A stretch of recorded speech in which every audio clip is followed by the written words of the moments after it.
la kukutengeneza zaidi. Bwana Yesu asifiwe. Mungu akitaka kukutumia katika eneo lolote, atataka ukaribu na wewe na ili akutengeneze. Kwa kadiri tunamkaribia Bwana huwa tunatengenezwa. Nasoma kitabu cha Kutoka 3 kuanzia ule mstari wa 2 mpaka mstari wa 7. Naomba nisome kwa haraka kidogo. Anasema, malaika wa Bwana akamtokea katika mwali wa moto uliotoka katikati ya kijiti. Akatazama na kumbe kile kijiti kiliwaka moto, nacho kijiti hakikuteketea. Musa akasema, nitageuka sasa niyaone maono haya makubwa, na sababu kijiti hiki hakiteketei. Bwana alipoona yakuwa amegeuka ili atazame, Mungu akamuita kutoka katika kile kijiti akasema, Musa, Musa. Akasema, mimi hapa. Naye akasema, usikaribie hapa, vua viatu vyako miguuni mwako, maana mahali hapo unaposimama ni nchi takatifu. Tena akasema, mimi ni Mungu wa baba yako. Akaficha uso wake.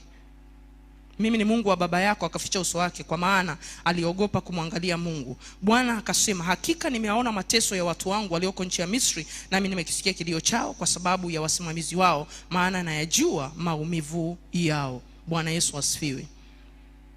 Bwana Yesu asifiwe. Hapa tunamuona Mungu na Musa. Na siku zote watu wengi tunafahamu hadithi ya Musa, kwamba Musa alitengwa kwa ajili ya wana wa Israeli.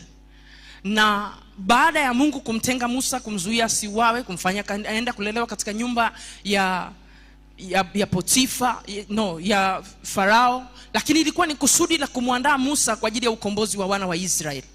Ilikuwa anamuandaa hata kama amelelewa kwenye nyumba wanaoabudu miungu, lakini kusudi la Mungu ni kumuandaa Musa na ni kumficha Musa. Kumbe Mungu anaweza kutumia adui yako kukuficha. Bwana Yesu asifiwe. Watu wengi sana wanawachukia maadui, lakini kumbe adui ana nafasi kubwa sana kwenye maisha yako. Bwana Yesu asifiwe. Mwambie mwenzako usichukie adui. Wengi wanachukia maadui, lakini 99.9% adui ni lifti ya kukutambulisha, adui ni lifti ya kukusogeza mahali. Wewe ukimchukia adui utakuwa unakosea. Yesu angemchukia Yuda, Yesu asingekuwa mfalme wa wafalme. Sijui unaelewa? Yesu angemchukia Yuda Iskariote, Yesu asingepata mtu wa kumsaliti na kumuuza. Kwa hiyo Yesu angeendelea kuishi mjini, tungekosa wokovu. Kwa hiyo huyo adui unayemuona ana wokovu wako.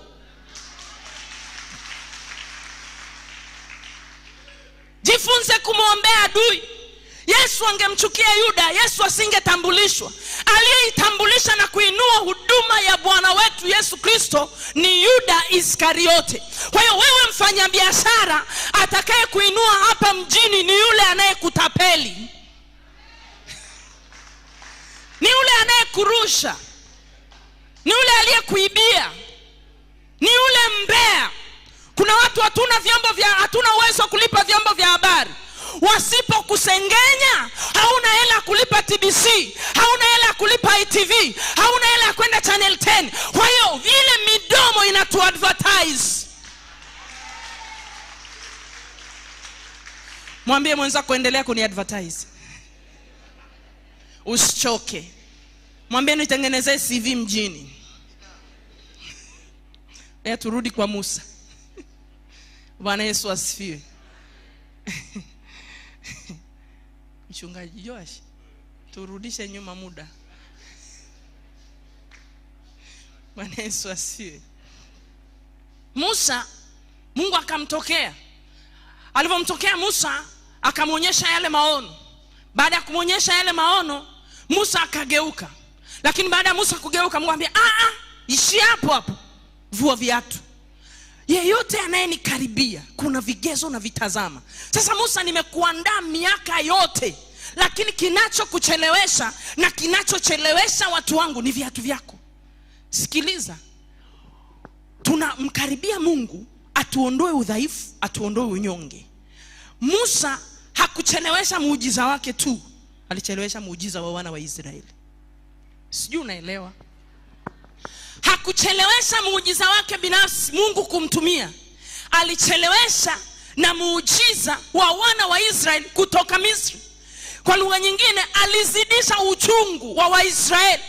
Kiwango wa Israeli wanateseka, Mungu anatazama viatu vya Musa. Kwa Mungu alivyofikia level ya kumtoa na kuingiza Israeli majira mapya, Mungu alihitaji kumtoa Musa viatu. Kwa hiyo mwana wa Mungu ulioko mahali hapa, wenda ikawa unaka kitu tu kadogo kanazuia hatua yako ya mbele na watu ulionao, au kuna mtu anaka kitu ndani yake ambacho ni cha kwako, lakini ana viatu alivyovaa. Kwa hiyo mpaka avue vile viatu ndio vitu vyako vikufikie. Mwambie mwenzako, vua viatu usinicheleweshe. Mbona amwambizani? Unajua kuna mwingine anaogopa amekaa na mzee wa kanisa, anaogopa amekaa na bosi. Kwa hiyo kuna saa unamwambia hapa ni kanisani, mwambie vua viatu usinicheleweshe. Sababu Musa alichelewesha Israeli. Mungu akamwambia, nimesikia kilio chao, nimeona mateso yao, lakini Musa, ni viatu ulivyo navyo, nimefika majira kuyatoa, nimefika majira ya kuwasaidia. Kinachonizuia ni kiatu ulichovaa. Kwa hiyo vua viatu. Immediately alivyovua viatu, Mungu akaingia naye kazini. Ni watu wa kwako wangapi wamevaa viatu visivyofaa na wamebeba msaada wako? Ni swali tu unaweza kujiuliza. Hivi mimi hapa ni watu wangapi wakunivusha, wakuniinua mahali? Manake sikiliza, tunaomba, lakini maombi yote tayari yameshajibiwa, na maombi yote yamefungwa kwa mwanadamu ambaye uko naye. Jibu ya maombi. Bwana Yesu asifiwe. Watu wengi wanalia mbinguni. Sikiliza, jibu lako liko kwa jirani yako. Jibu lako liko kwa nani? Kwa jirani yako. Sasa huyo jirani au mtu yoyote, lakini kuna kakiatu kana kuchelewesha kupokea majibu. Ndio maana ukijua ninahitaji kitu, muombe na muhusika, mwambie Baba anayehusika kufanyika daraja ya jambo langu, mimi nivue viatu vinavyonizuia nisipokee, na yeye mvue viatu vinavyomzuia asije. Bwana Yesu asifiwe. Let's say binti unaomba mume, wewe umevaa buti tu za kawaida. Siku hizi kuna mabinti mnavaa buti, na unamkuta mkaka anapenda kuvaa buti la jeshi katika ulimwengu wa roho, si katika mwili. Kwa hiyo yeye ana kiatu na wewe una kiatu, unasota mjini na yeye anasota mjini. Wewe ukivua na yeye akivua, mnakutana. Majibu tayari. Bwana Yesu asifiwe. Kiatu kinaweza kuwa udhaifu wowote, unyonge wowote. Bwana Yesu asifiwe. Kwa hiyo mwambie mwenzako usiache kuvua viatu. Mtu mwingine tunamalizia, kuna mtu alikuwa anaitwa Joshua kwenye kitabu cha Yoshua 3 kuanzia ule mstari wa 15 wa 13 mpaka 15. Kuna vita alihitaji kupiganiwa. Hapo tutasoma, muda umeisha. Lakini alivyotumwa amiri jeshi mkuu wa jeshi la Bwana, akafika Joshua, Mungu akamfungua macho ya ndani, akamwona yule amiri jeshi, akamwambia uko upande gani? Amiri jeshi akamwambia siko upande wowote. Kwa maana nyingine, siko upande wa adui wala siko upande wako, kinachonizuia ni kiatu chako. Akamwambia vua viatu. Alivyovua viatu, akapiganiwa vita vyao na wakashinda. Wenda ikawa kuna vita unapita nayo muda mrefu, si kwamba Mungu hawezi, Mungu anaweza, lakini kuna kakiatu kanasababisha usipiganiwe vita vyako. Kwa hiyo mwambie mwenzako tunamkaribia Bwana ili kutengenezwa tuweze kukutana na mema yetu. Amen. Tusimame, dakika 3 zinatosha kujiachia kwa Bwana. Nyanyua mikono yako juu. Nataka niombe maombi mafupi, lakini nataka nikuambie neno hili kabla tujaomba. Dakika 5 kwa Mungu au dakika 1 ni nyingi sana. Imani yako iwe hivi. Biblia inasema imani ni kuwa na uhakika. Kitabu cha Yeremia 23:23. Mungu anasema mimi ni Mungu niliye karibu wala si Mungu niliye mbali. Siku zote ukiwa unaomba au unazungumza na Mungu, usiongee na Mungu aliyoko mbinguni, ongea na Mungu aliyoko naye hapa. Bwana Yesu asifiwe. Kwa nini? Mungu yuko karibu. Funga macho yako. Kama unaweza kuona ule msalaba wa Yesu Kristo katika ulimwengu wa roho, ukiwa umefunga macho, wakati unamimina damu na yeye yuko pale, tazama huo msalaba. Tunataka tuongee na Mungu dakika chache, tunamkaribia kwa hizi dakika chache, alafu tuende kazini. Sema Bwana Yesu, nasema asante kwa kunipenda na kunijali na kunithamini na kunihitaji nikukaribie. Saiye Bwana, nimekuja kwenye madhabahu yako takatifu na damu ya Yesu Kristo. Naomba toba, naomba rehema mbele ya madhabahu yako. Nisamee Bwana, nioshe Bwana, nitakase kwa damu ya Yesu Kristo.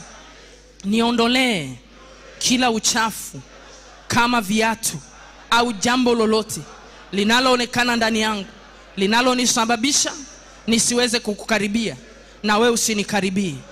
Mungu uliye hai, katika jina la Yesu ninaomba kwa ajili ya wale watu wote uliowakusudia kwenye maisha yangu kupitisha chochote, kunivusha eneo lolote, na bado wana viatu. Naomba toba, naomba rehema kwa ajili yao. Naituma damu ya Yesu ikawatakase, na malaika zako wakawavua hivyo viatu, na nikaweze kukutana na ukombozi wangu katika jina la Yesu na kwa damu ya Yesu Kristo, mwana wa Mungu aliye hai. Amen.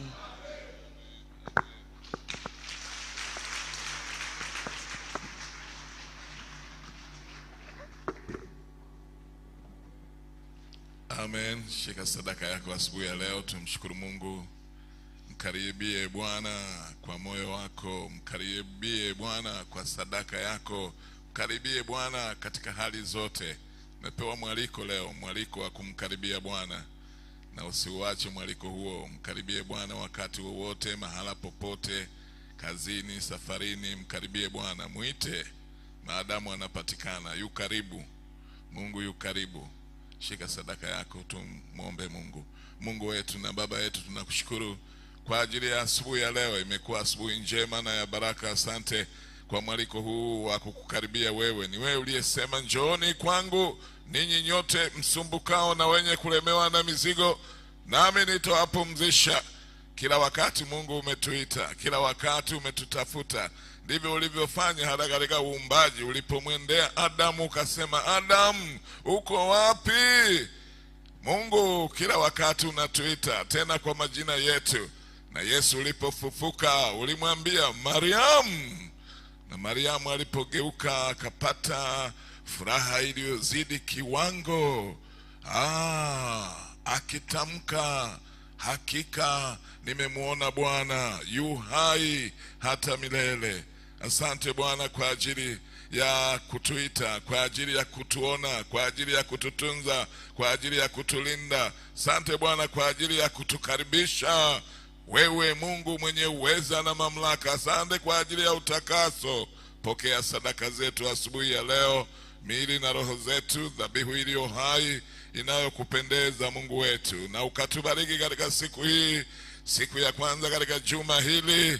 Kwa taratibu zetu tunapoanza juma hili, tunakabidhi siku zote, tunakabidhi uweza na nguvu zako. Asante kwa ajili ya mtumishi wako ambaye ameanza juma hili. Basi Bwana, twende pamoja nawe, useme nasi kila itu hapo leo, tukapokee na kuvuka hatua kwenda hatua nyingine. Sadaka zetu zifanyike kuwa mbegu iotayo inayokuwa na kuzaa matunda. Sadaka zetu zifanyike kuwa ngao ya ulinzi katika maisha yetu. Tubariki mwanzo na hata mwisho. Tubariki siku ya leo na siku zote za maisha yetu. Twajikabidhi kwako tukiomba na kushukuru katika jina lako Mungu Baba na Mwana na Roho Mtakatifu, na kanisa wote tuseme amen. Amen. Inua mikono yako juu, pokea baraka asubuhi ya leo. Pokeeni baraka za Mungu ninyi nyote mnaomtegemea. Bwana Mungu akubarikie na kukulinda. Bwana Mungu akuangazie nuru za uso wake na kukufadhili. Na Bwana Mungu akuinulie uso wake na ukupa amani siku zote za maisha yako, katika jina la Baba na Mwana na Roho Mtakatifu. Amina. Tuenende kwa amani na tumtumikie Mungu kwa furaha. Karibu tena kesho asubuhi na mapema. Karibu mchana. Gloria sawa, na amani ya Mungu inayopita akili na fahamu zetu iendelee kutuhifadhi mioyo yetu na nia zetu katika Kristo Yesu Bwana wetu. Amen. Amen. Amen. Nimefurahishwa na pendo lako, jinsi ulivyonipenda. Upeo wajishughulisha sana na mambo yangu.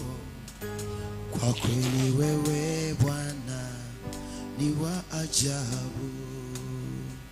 Nimefurahishwa na pendo lako, jinsi ulivyonipenda.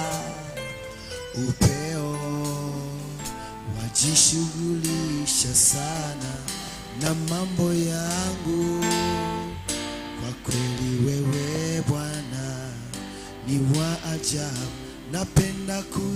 Napenda kuimba fadhili zako zinazodumu milele yote. El Shaddai, muweza yote, wewe ni mwema, ufananishi. Napenda kuimba fadhili zako zinazodumu milele yote. El Shaddai, muweza yote, wewe ni mwema, ufananishwi. Napenda kuimba fadhili zako zinazodumu milele yote. El Shaddai, muweza yote, wewe ni mwema, ufanani. Napenda kuimba fadhili zako zinazodumu milele yote. El Shaddai, muweza yote, wewe ni mwema, ufananishwi. Watu hutenda yaliyo mema, wakitazamia malipo mema, huwapendelea wao walio wao. Lakini wewe Bwana si kama wao. Watu hutenda yaliyo mema, wakitazamia malipo mema, huwapendelea wao walio wao. Lakini wewe Bwana si kama wao. Napenda kuimba fadhili zako zinazodumu milele yote. El Shaddai, muweza yote, wewe ni mwema, ufananishi. Napenda kuimba fadhili zako zinazodumu milele yote.